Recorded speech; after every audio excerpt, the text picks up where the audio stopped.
मनोबुद्धिहङ्कारचित्तानिहाहं न च शत्रुजिह्वे न च घ्राणनेत्रे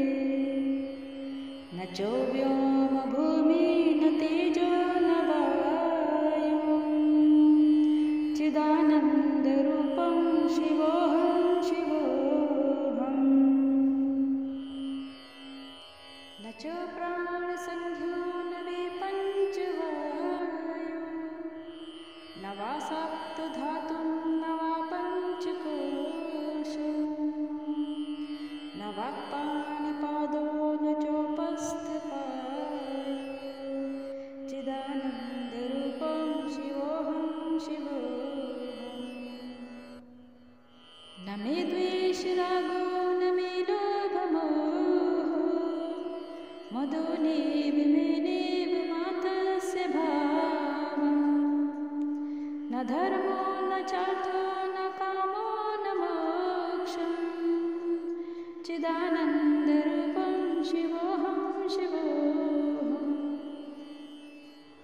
न पुण्यं न पापं न सौख्यं न दुःखं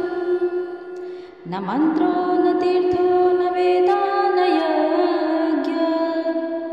अहं भोजनं नैव भोज्यं न भोक्ता चिदानन्दरूपं शिवोऽहं शिवोऽहम् न मे मृत्युशङ्का न मे जातिभेदः पिता नैव मे नैव माता न जन्म न बन्धो न मित्रं गुरुनेव शिष्यं चिदानन्दरूपं शिवोऽहं शिवोऽहम् अहं निर्विकल्पो निराकाररूपो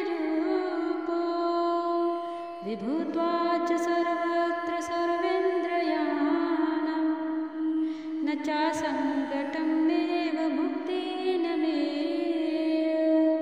चिदानन्दरूपं शिवोऽहं शिवोऽहम् मनोबुद्धिहङ्कारचित्तानिहाहं न च शत्रुजिह्वे न च घ्राणनेत्रे न च व्योमभूमि न तेजो न वायुः चिदानन्दरूपं शिवोऽहं शिवोऽहम्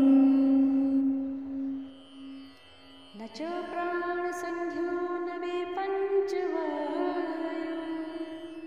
न वा सप्तधातुं न वा पञ्चकोशो न वाक्पाणिपादो न चोपस्थपायो चिदानन्दरूपं शिवोऽहं शिवोऽहम्